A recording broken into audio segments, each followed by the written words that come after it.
3 tablespoon எண்ணெய் போட்டுக்கலாம். எண்ணெய் நல்லா சூடாயிருச்சு. இஞ்சி பூண்டு பேஸ்ட் போட்டுக்கலாம்.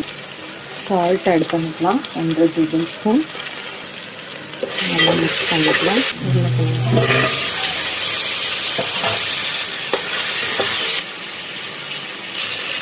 மஞ்சள் ஆட் பண்ண தனியாத்தூள் ஆட் பண்ணலாம். 1 டேபிள்ஸ்பூன். இப்போ மிளகாத்தூள் ஆட் பண்ணலாம் காரத்துக்கு அளவு. தக்காளி ஆட் பண்ணிக்கலாம் கொஞ்சோண்டு.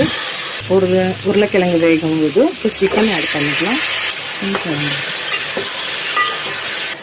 உருளைக்கிழங்கு வேகிறதுக்கு நம்ம 1/2 கிளாஸ் தண்ணி சேர்த்துக்கலாம். ஸோ உருளைக்கிழங்கு வேக ஸ்டார்ட் ஆகிடுச்சு. தட்டு போட்டு ஒரு 15 மினிட்ஸ் மூடி வச்சுக்கலாம். வந்துருச்சு. மசாலா தேங்காய் தக்காளி போட்டு அரைச்சிருந்தேன். மசாலா இதை ஆட் பண்ணிக்கலாம். நல்லா கொதி விட்டு இதோட ஃபைனல் லுக்கு பார்த்துக்கலாம். என்னோட ஸ்டைலில் சிக்கன் குருமா ரெடி ஃப்ரெண்ட்ஸ். நீங்களும் வீட்டில் ட்ரை பண்ணி பாருங்கள். லைக் பண்ணுங்கள், சப்ஸ்கிரைப் பண்ணுங்கள். Thank you so much.